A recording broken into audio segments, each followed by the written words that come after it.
Ok, boa, tudo bem?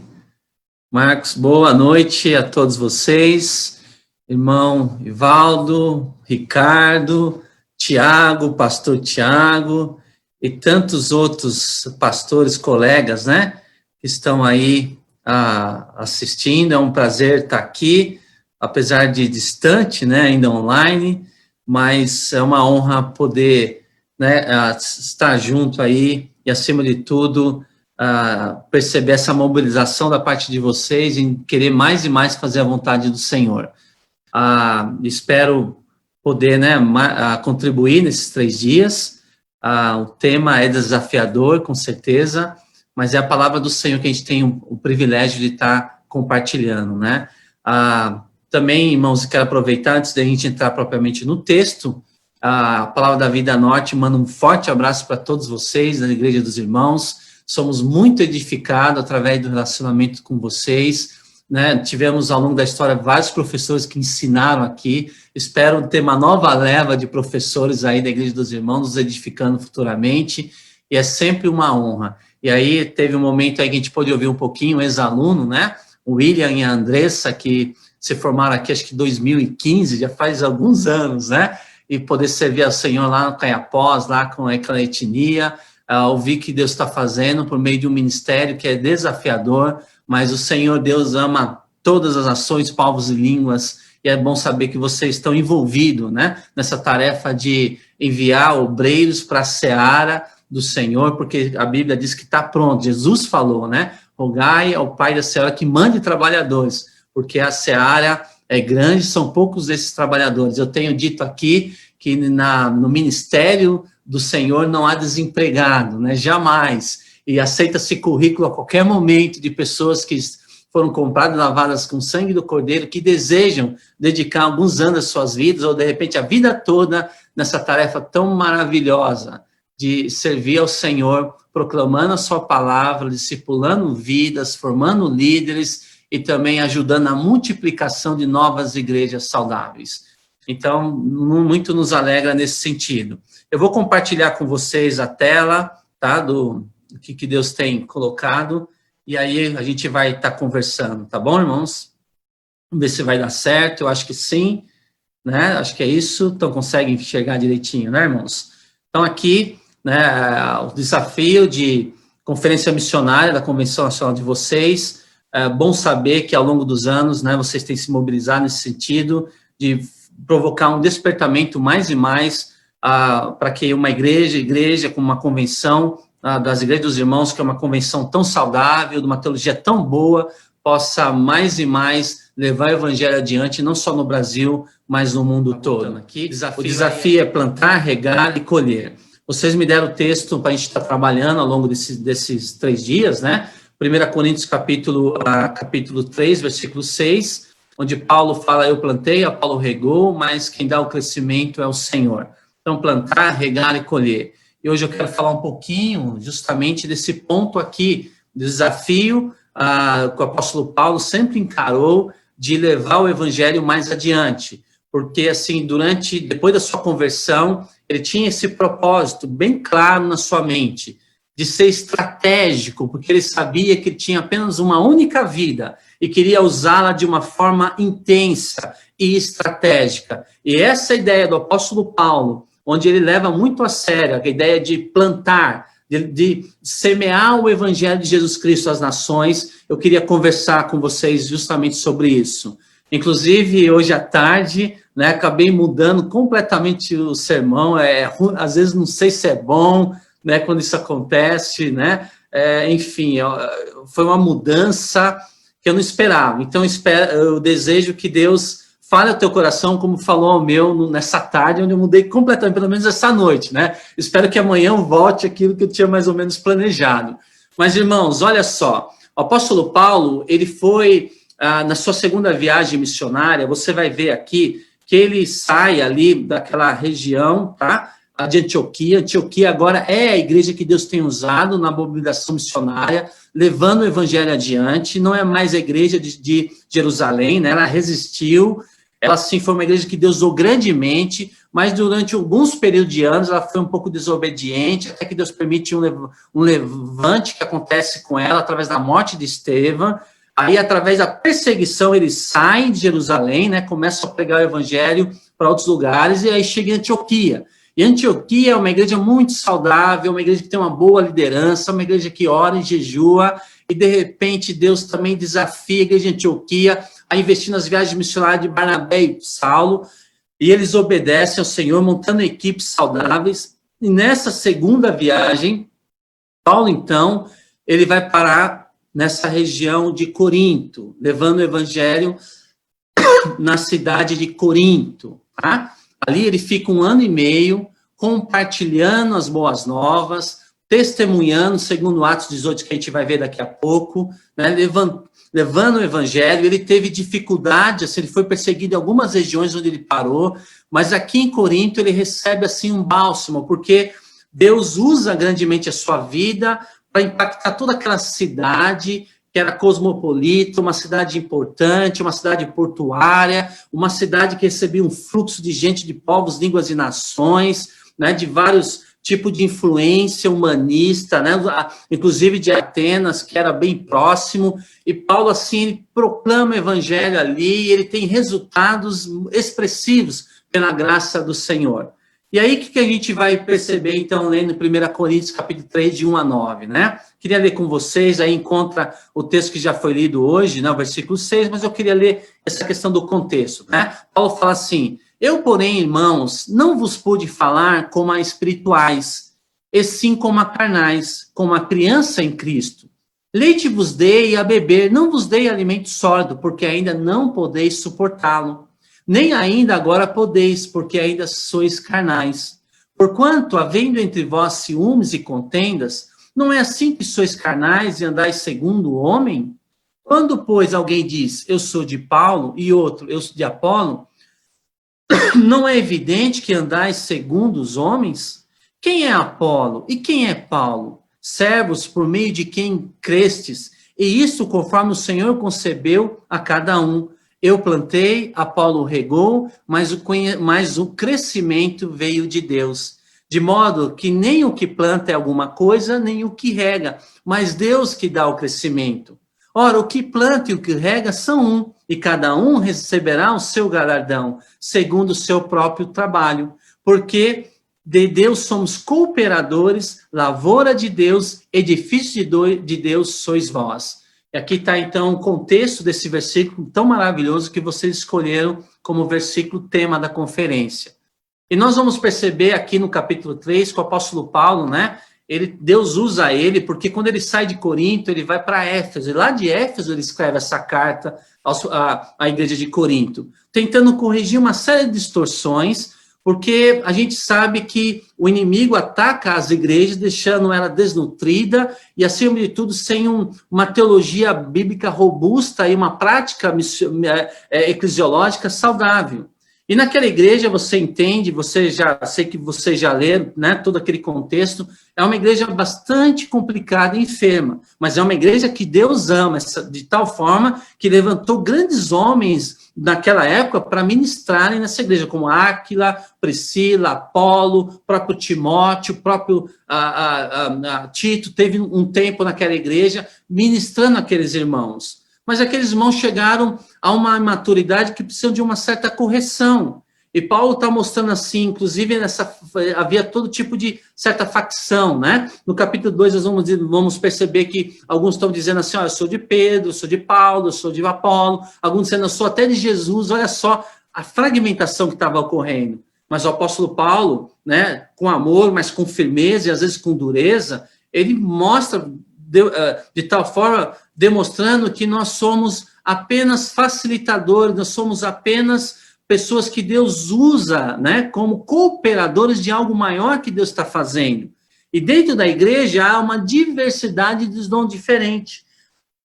Mas se Deus não agir, é em vão todo o trabalho de uma igreja. Então, olha que coisa interessante, o comentário de Simon Kistemacher, ele diz o seguinte: para que as sementes germinem, o agricultor regue o solo com a quantidade necessária de água. Espera-se do agricultor que faça todo o trabalho de cultivo em preparação para o crescimento. Isso inclui lavrar, fertilizar, semear ou plantar, como Paulo, ou regar, como Apolo, capinar, cuidar e pulverizar. Essa é a responsabilidade, né, no caso do agricultor. Mas aqui ele vai comentar assim, o erudito da palavra de Deus, mas aqui a atividade do ser humano precisa parar, pois ele não pode fazer as plantas crescerem. O ser humano prontamente admite que é incapaz de controlar as condições climáticas. Não pode fazer o sol brilhar, o vento soprar ou a chuva cair. Consequentemente, é incapaz de fazer as plantas crescerem e depende inteiramente de Deus para o produto da colheita. Em vista disso, Paulo acrescenta a adversativa mas, e diz que só Deus dá o crescimento. Então, Paulo plantou, Apolo regou, mas quem dá o crescimento é o Senhor. Então, o apóstolo Paulo, ele corrige essa distorção, demonstrando claramente que nós temos o privilégio de servir ao Senhor na obra missionária, mas com diversidade de talentos e dons espirituais, e Deus usa nessa pluralidade de aspectos tão distintos para abrilhantar e abençoar algo que ele está fazendo. E se existe resultado positivo, não existe o méritos humanos, mas sim, tão somente, a mão da misericórdia de Deus atuando por meio desses homens, como a Paulo e como Apolo, como Pedro, e também de tantos outros que Deus usou no passado. E aí que nós vamos perceber, né, que Deus, quando ele, né, quando Jesus subiu ao céu e estabeleceu a igreja lá em Mateus, ele não estava brincando, né, de uma forma assim inconsequente. Igreja é algo muito sério. E nós vamos perceber nesse quadro que vocês estão vendo aqui, né, qual movimento parece mais adequado à igreja. Nós chamamos de movimento centrípeta ou movimento centrífuga.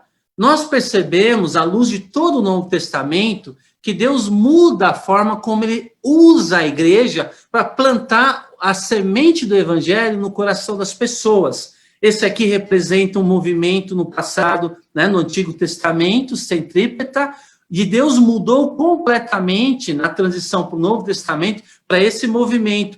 Antigamente, a missão das pessoas, né, do Antigo Testamento, as nações tinham que ir até Jerusalém buscar o Senhor, para receber a semente da misericórdia, da graça de Deus, né? As nações iam até ali, Jerusalém, pelo menos era um sonho de qualquer judeu que morava longe, até mesmo aqueles que participavam, os prosélitos, muitos gentios, né? Iam para lá para poder cultuar o Senhor. Quando nós entramos no Novo Testamento, a missão é mudada, de tal forma que agora, né, o povo de Deus não tem que estar pronto para de ficar apenas parado recebendo, mas é a missão da igreja ser centrífuga, ela tem que ir além, né, da sua zona de conforto para alcançar as pessoas de fora, e até as nações, outros povos e línguas, para que isso aconteça. Então, irmãos, olha o que Jesus vai mostrar em detrimento disso, né? Hoje a gente teve o privilégio de estudar esse versículo rapidamente na aula que a gente teve de manhã, que é um texto famoso, as últimas palavras de Jesus, onde ele fala assim: mas recebereis poder ao descer sobre vós o Espírito Santo, e sereis minhas testemunhas, tanto em Jerusalém, como em toda a Judéia e Samaria, até os confins da terra. Nós vamos perceber que esse plantar a semente do evangelho, ela não está restrito apenas a uma localidade. E nessas últimas palavras de Jesus, ele começa a desenhar o esboço do livro de Atos. Porque o livro de Atos, ele preenche esse esboço de Atos 1:8.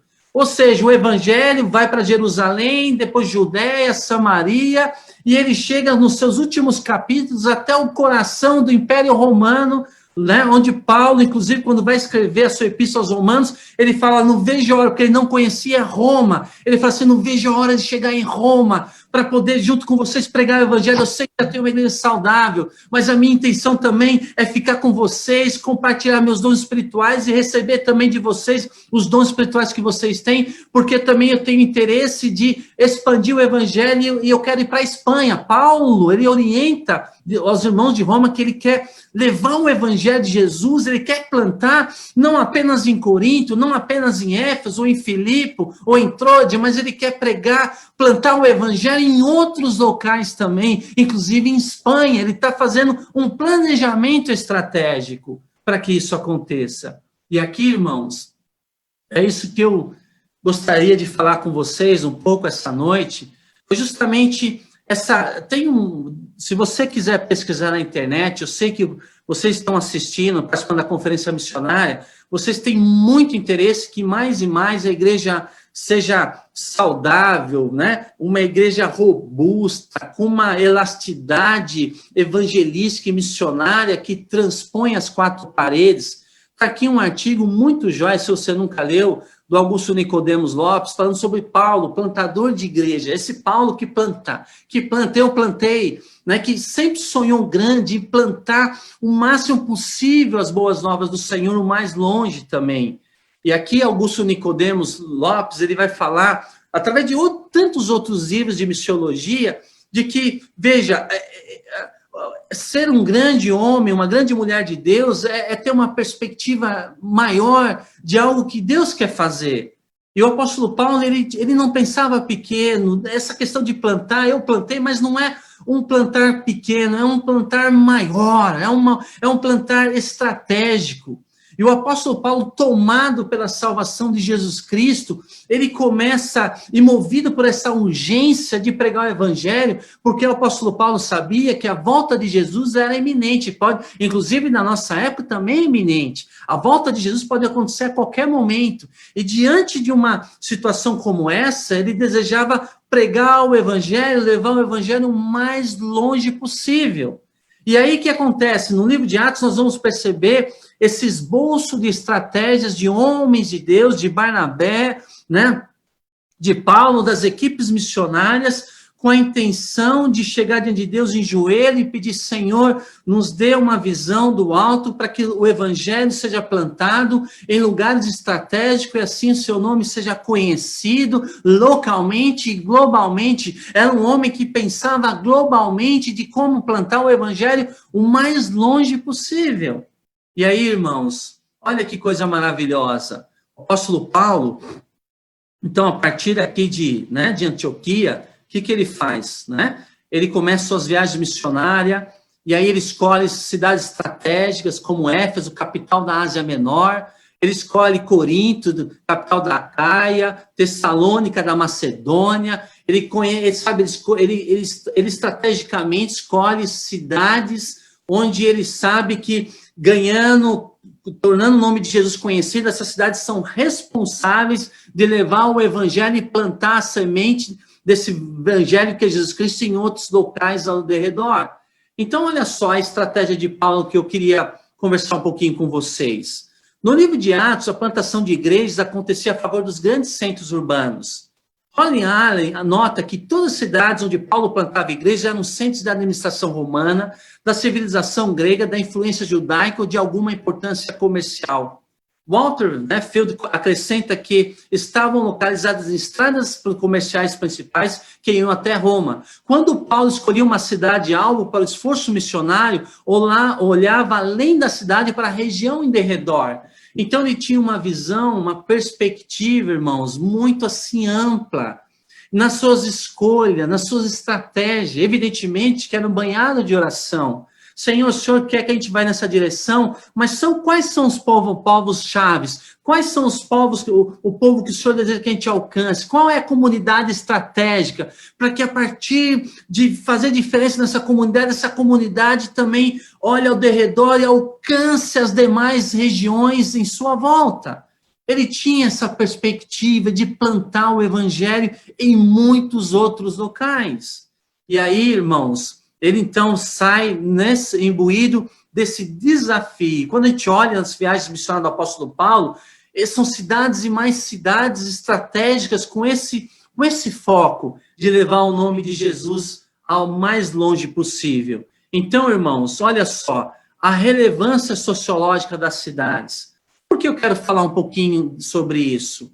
Irmãos, muitas vezes nós esquecemos que o maior campo missionário do planeta são as cidades. Existem mega cidades sem praticamente presença nenhuma evangélica. Quando nós falamos de conferência missionária, é bom a gente dar atenção para ribeirinhos, para os indígenas, né? Para os ciganos, para aquelas comunidades isoladas na Ásia, na África, é muito importante. Deus, ele ama tanto que eu conheci uma vez um missionário em São Paulo que ele dedicou 40 anos da sua vida para uma comunidade onde havia 200 pessoas morando. Traduziu a Bíblia, o Novo Testamento, durante 40 anos, morou lá para atingir 200 habitantes. Por quê? Porque Deus chamou ele ali para aquela localidade. E que coisa linda, porque uma alma vale mais do que o mundo todo. Contudo, nós vemos à luz das Escrituras que, às vezes, a estratégia, geralmente a regra do Senhor, ela envolve algo muito mais relevante, maior do que a gente sequer consegue imaginar. Então, olha que coisa interessante quando a gente olha, inclusive, para o livro de Atos, né? O antropólogo Foster escreve que a maioria das mudanças ocorre na cidade, primeiramente, entre as classes superiores e espalham-se para baixo, para as classes inferiores e para fora, para os campos. Aí ele comenta justamente sobre isso. Por que será que o maior manual que existe na face da terra sobre plantio e revitalização de igreja, que é o livro de Atos, ela começa a montar um esboço e considera principalmente esses centros urbanos como lugares estratégicos para plantação, revitalização, crescimento e multiplicação de igreja, não só na cidade na qual está sendo plantado, mas ao derredor, em povoados, em sociedade camponesa, rural ou sociedade mais tribal, mas a partir de centros maiores estratégicos. A gente vai ver que isso foi uma direção também do Espírito Santo dado à igreja ali, a igreja na igreja primitiva.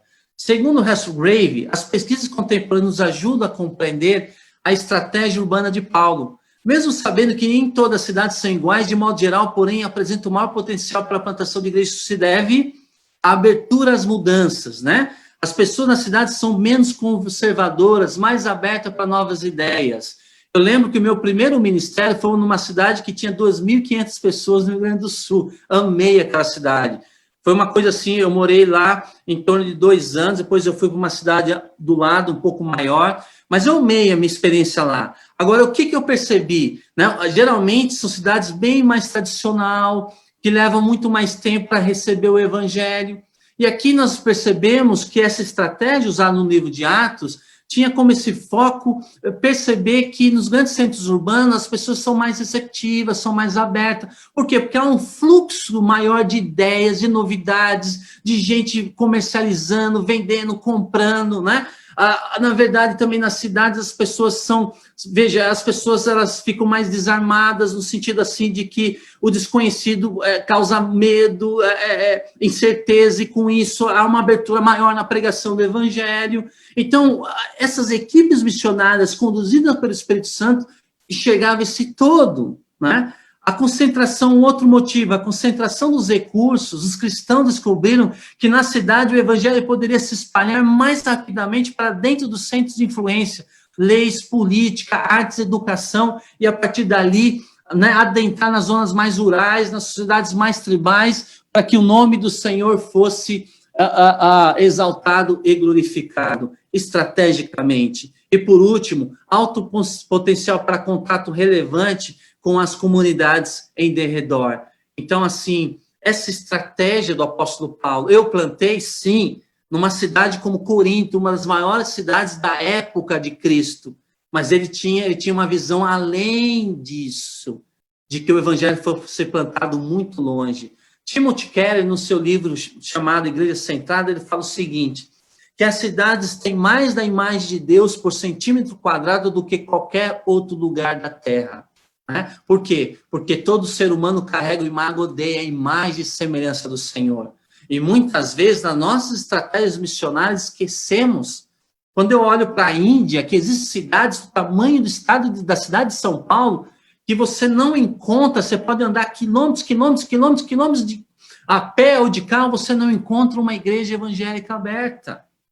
Então, a necessidade de nós olharmos também com mais atenção para outros lugares. Então, olha só o ministério urbano na igreja primitiva. Na igreja primitiva, a missão redentora não estava mais focada em uma cidade particular.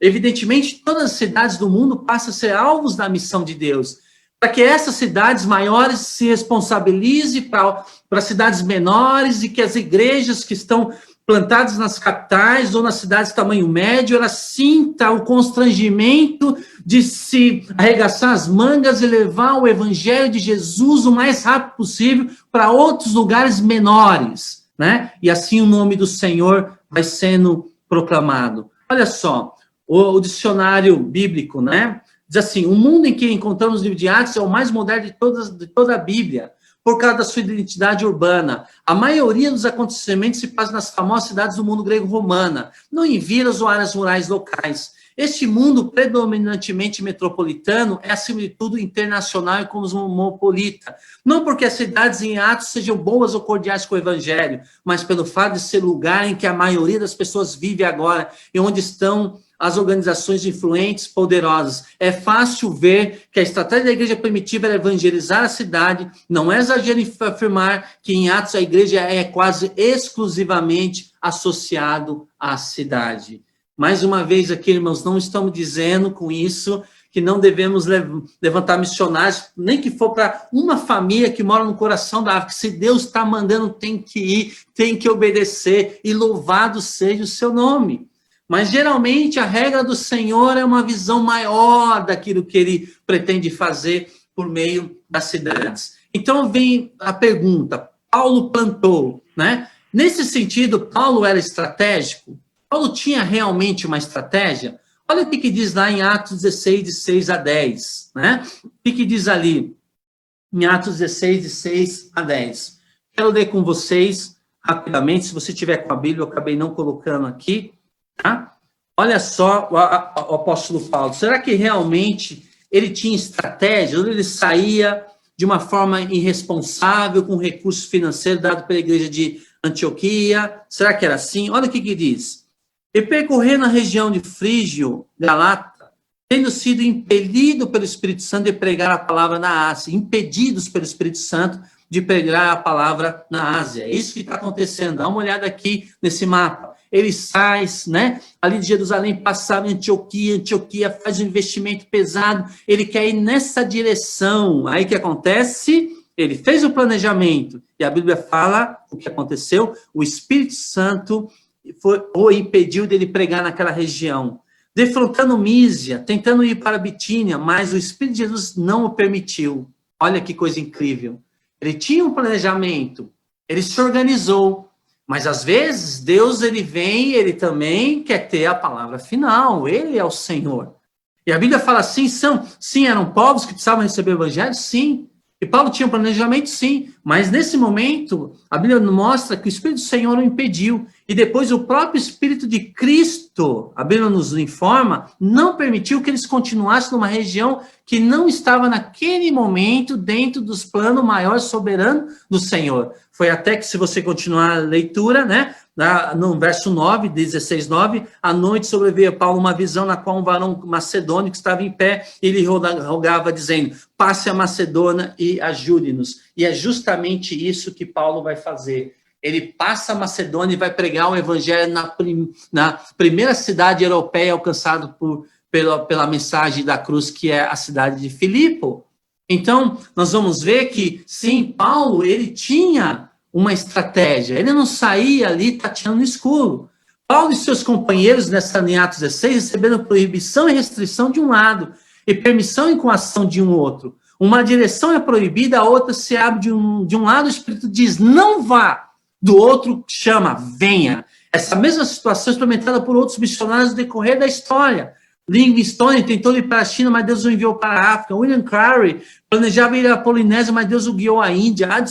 Adoniran Judson, né, foi primeiro para a Índia, mas depois foi levado para a Birmania. Ou seja, Deus participa ativamente de todo o processo, inclusive do planejamento estratégico. Então, Paulo tinha uma estratégia. A estratégia paulina é aplicável hoje, né? Olha só, segundo o doutor, né, catedrático de línguas clássicas de todos os séculos, o século XXI é o mais semelhante ao século I. Havia um considerável fluxo intercultural entre todos os povos de diferentes raças e formações. Havia uma falência generalizada de ideias e de ideais, um auditório preparado para algo novo. E Paulo, ele usa e abusa disso, né?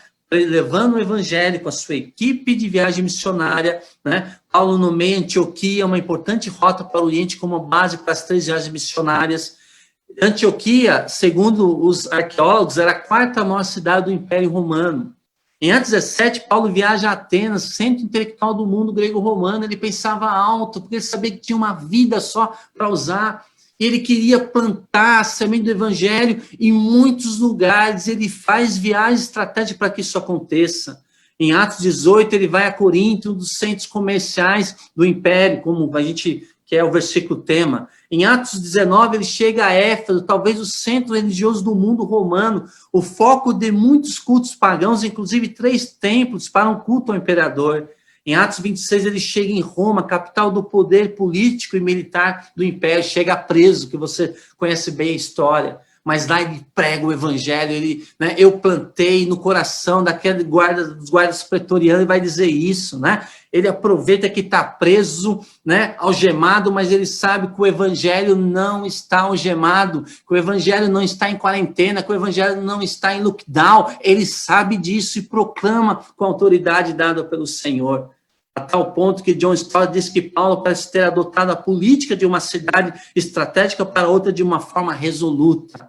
Né? Por quê? Porque ele se submeteu a uma direção do Senhor.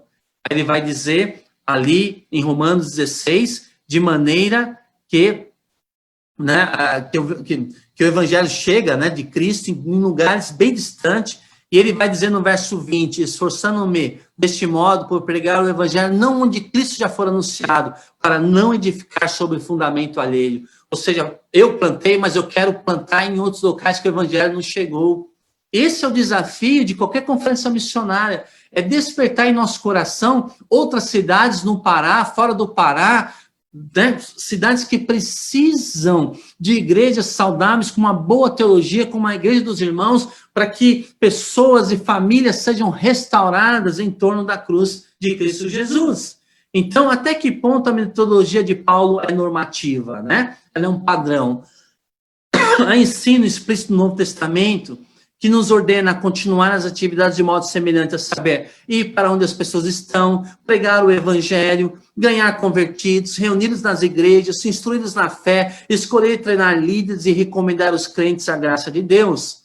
Então, ensinos claros no Novo Testamento que nós precisamos chegar aonde as pessoas estão, né? E não haver uma concorrência de tantas igrejas tentando espaço, às vezes, no mercado, né, em regiões onde talvez haja um saturamento. Então, olha só, irmãos, o desafio de hoje, né? Isso aqui é uma pesquisa atualizada de 2017, mostrando aqui que, né, são 2,1, né, bilhões de pessoas que nunca ouviram o evangelho. Regiões que está tão difícil chegar à mensagem da cruz. Não há mais Paulos plantando em regiões como essa. Nós pegamos a famosa janela 10x40, que vocês conhecem tão bem, né? Chamada janela 10x40. Regiões tribais, o Islã cada vez crescendo mais, o hinduísmo ali na Índia, né? O budismo nessa região, o ateísmo acontecendo nesse lugar, né? E 2/3 da população do mundo acaba morando aqui. E 95% dos povos não alcançados também moram numa região como essa. Para vocês terem uma ideia, irmãos, nós somos hoje 16 mil povos no mundo. E temos hoje 7 mil povos não alcançados. Ou seja, 7 mil povos não alcançados, onde fazem em torno de 2% da população se diz cristão. E esses 2% da população não tem força para plantar uma igreja, manter um pastor, não tem força para testemunhar, porque geralmente são perseguidos. Ou seja, de cada 16 mil povos no mundo, 7 mil povos são chamados povos não alcançados. Que a presença evangélica é tão pífia que ela não tem musculatura para influenciar. E desses 7 mil povos não alcançados, nós temos 3 mil PNAI. Que são PNAI? Povos não alcançados isolados. Ou seja, são povos, grupos de pessoas enormes, de etnias, onde não há presença evangélica, não há nenhum cristão entre eles, não há missionários, não há uma igreja nesse exato momento orando por eles, para que eles sejam alcançados. E eu tenho certeza que nosso coração, ele fica, de certa forma, né, apertado de ver uma realidade como essa. E olhando para a janela dos 10 por 40, 95% dos povos não alcançados se encontra justamente aqui. E é justamente aqui também que 93% da hostilidade contra o cristianismo. Você pega a China, Índia, né, norte da África, Oriente Médio, meu Deus do céu, né? E menos de 3% da força missionária transcultural hoje trabalha nessa região. Quer dizer o seguinte, para cada 100 missionários brasileiros que nós mandamos para o exterior, apenas, tão somente 3 trabalham aqui. Os demais talvez estão na América Latina, talvez estão mais no sul da África, existe uma liberdade maior, mas a força missionária, ela ainda são poucos missionários naquela região. Então, irmãos, que desafio que nós temos pela frente. É enorme esse desafio. Nós precisamos orar para que Deus mude. E aqui, irmãos, dentro do contexto que nós estamos falando, eu queria colocar para vocês rapidamente uma rápida reflexão em cima de Atos 18, de 1 a 11. Porque é aqui que o apóstolo Paulo planta essa igreja de Corinto, que depois de alguns anos, ele está em Éfeso, vai escrever essa carta que você leu, capítulo 3, verso 6, que é o tema, né? Eu plantei, Apolo regou, mas quem dá o crescimento é o Senhor. Olha só, depois disso, deixando Paulo Atenas, ele saiu de Atenas e foi para Corinto. Por quê? Porque Atenas é um solo difícil, ele ficou um tempo lá tentando, ele teve poucos resultados, talvez ele saiu até um pouco desanimado, né? Mas ele foi resoluto, vamos para Corinto, porque Deus é Senhor da obra.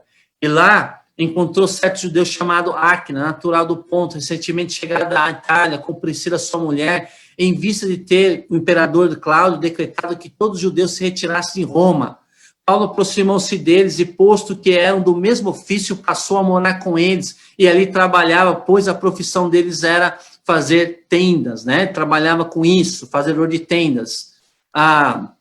E todos os sábados corria na sinagoga, persuadindo tanto judeus como gregos. Quando Silas e Timóteo desceram da Macedônia, Paulo se entregou totalmente à palavra, testemunhando aos judeus que o Cristo é Jesus.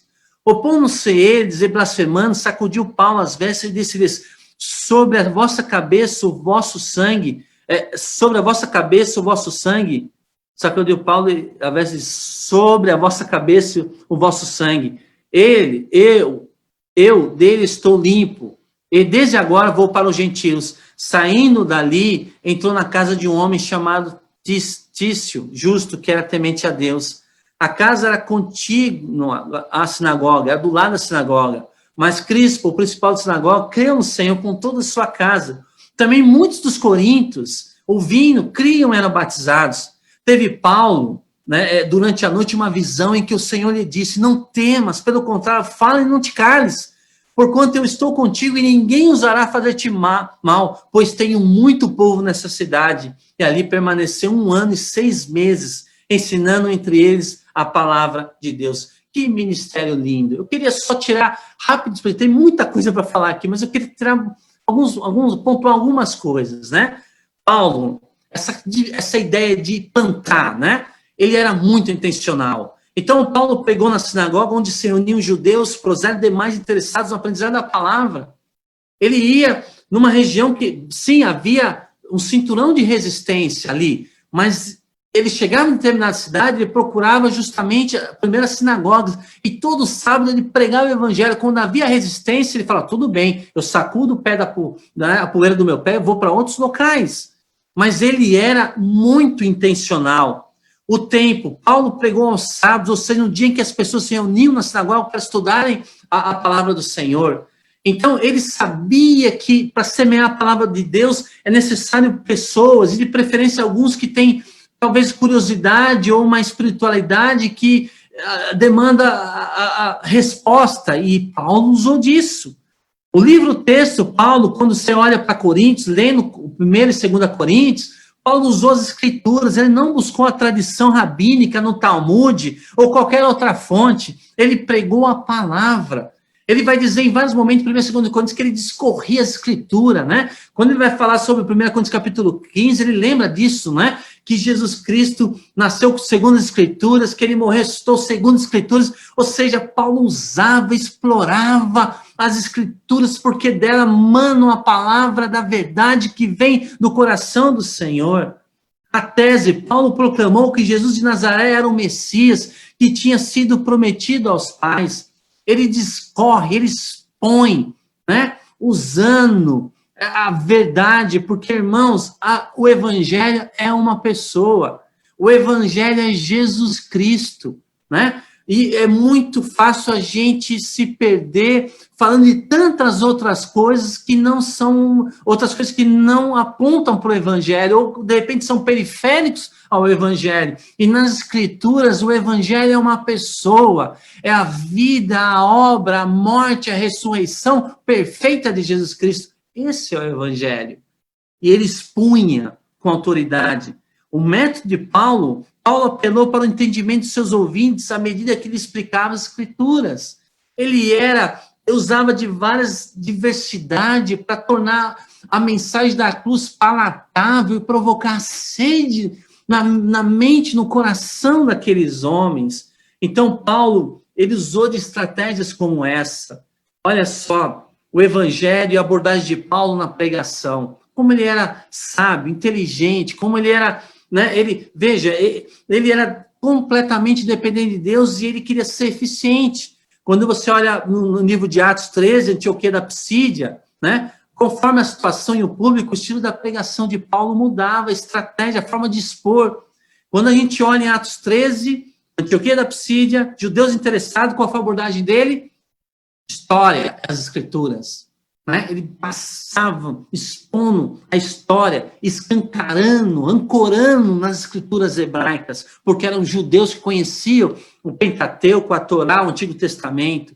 Em Atos 14, Listra eram idólatras, pessoas que não tinham acesso ao Antigo Testamento. Ele usa o quê? A revelação geral, a natureza é a ponte, né? Que Deus se revela através das coisas criadas, os atributos invisíveis de Deus, o seu poder e a sua glória por meio das coisas criadas. E aí ele tentava, sabe, ele persuadir através da natureza, da revelação geral do Senhor, né? Provocando sede e assim a curiosidade daquelas pessoas. Em Atenas, um público-alvo educados em filosofia. Paulo, que ele fazia citar poetas históricos com as suas indagações religiosas. Ele também usa um pouquinho a natureza, a revelação de Deus, né? Que Deus não está brincando de esconde-esconde, né? Que a natureza, que tudo que foi criado, a coreografia de Deus revela esse arquiteto maravilhoso, mas ele também cita poetas históricos, faz uma abordagem, porque o objetivo dele era ser eficiente na plantação do evangelho no coração das pessoas.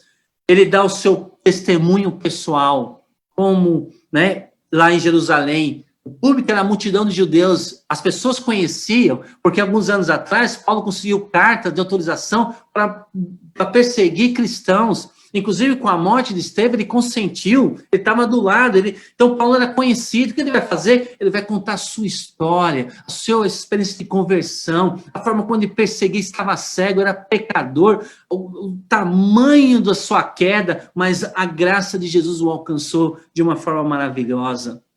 Então, irmãos, como é bom saber, né, desse Deus que é tão fenomenal que nós servimos. E aí, irmãos, isso aqui eu vou deixar para depois, tá? Para vocês, por questão de tempo, eu ia colocar um ponto aqui que vale a pena depois você ver com mais calma. Eu posso, de repente, até conversar amanhã um pouquinho sobre isso, tá? Mas eu vou pular um pouco aqui por causa do nosso tempo. Mas olha só, a plantação do Evangelho de Paulo em Coríntios em 7 pontos, né? A plantação do Evangelho, aqui está errado, tá? Falta um N ali. Mas olha só, o método, Paulo apelou para o entendimento de seus ouvintes à medida que lhes explicava as Escrituras. A prova, Paulo mostrou que era necessário que o Messias sofresse e ressuscitasse dentre dos mortos. Ou seja, tem que passar, nosso Evangelho tem que passar, sim, pela morte e ressurreição de Jesus. Jesus não há interesse no Novo Testamento, tanto no Natal, pelo contrário, mas sim pela Páscoa, pela morte e ressurreição de Jesus, né? Hoje cruz está vazio, o túmulo está vazio, mas é necessário mostrar que alguém venceu o pior dos inimigos, apontando para que essa enfermidade da alma, essa doença degenerativa foi liquidada através da morte e ressurreição de Jesus Cristo. E o efeito disso, alguns judeus se converteram, assim como grande multidão de prosélitos, além de homens e mulheres distintas, né? Então, o evangelho de Paulo em Corinto, né, fazendo coisas especiais, pregando, e tem o efeito, porque quando nós plantamos a semente do evangelho, através da nossa vida, e através do nosso testemunho, em palavras também, não volta vazia, a palavra do Senhor não volta vazio. E Deus vai dizer isso para Paulo. Paulo tem muitos eleitos aqui, não tema, inclusive, né, bem rápido aqui, Paulo recebe uma visão em Corinto, como a gente leu ali em Atos 18, 9 e 10, uma ordem expressa de Deus, o Senhor é categórico e fala diante dos nuvens escuras da perseguição. Paulo, não temas, pelo contrário, fala e não te cales, lá no 18, verso 9. Por quê? Porque a perseguição, a luta, a dificuldade produz medo. Talvez Paulo poderia ter um sentimento de tentar regredir um pouco, né? Por quê? Porque em Listra ele foi apedrejado antes de chegar em Corinto. Lá em Filipe ele foi açoitado. E Deus anima ele em Corinto e fala assim, não, aqui vai ser diferente, Paulo. Vai, pregue a mensagem. Não tenha medo, seja ousado, né? Porque eu estou contigo, não te cales. Continue a falar acerca dessas coisas grandes que eu tenho para que você fale. Uma promessa consoladora de Deus. Eu estou contigo e ninguém ousará fazer-te mal. Gente, eu estou contigo. Como é gostoso ouvir isso, soa como música. Quando Jesus fala lá, eis que estou convosco todos os dias até a consumação do século, lá em Mateus 28. Gente, que coisa linda. Deus está com a gente. Não adianta ter apoio de partidos, de pessoas importantes, a gente não tem a presença do Senhor.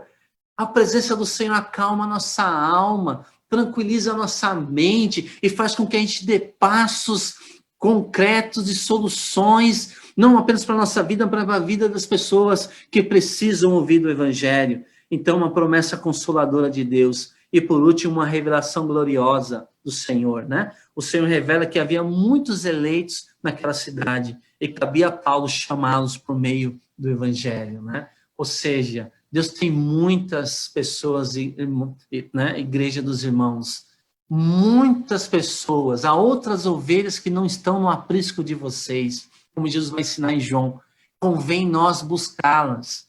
E para buscá-la é necessário ser como Paulo. Eu plantei. Eu tive o privilégio de fofocar sobre o Evangelho, falar desse homem maravilhoso que é Jesus Cristo, né? O Deus vivo entre nós, falar da sua obra terminada na cruz do Calvário, que é poderoso para resgatar o mais vil dos pecadores. Ah, que alegria! E Paulo, ele foi adiante com esse objetivo. Tá bom, irmãos? Depois eu passo para vocês esse slide também. Esse é o nosso desafio, plantar como Paulo, sermos intencionais, estratégicos, sensíveis à voz do Espírito Santo.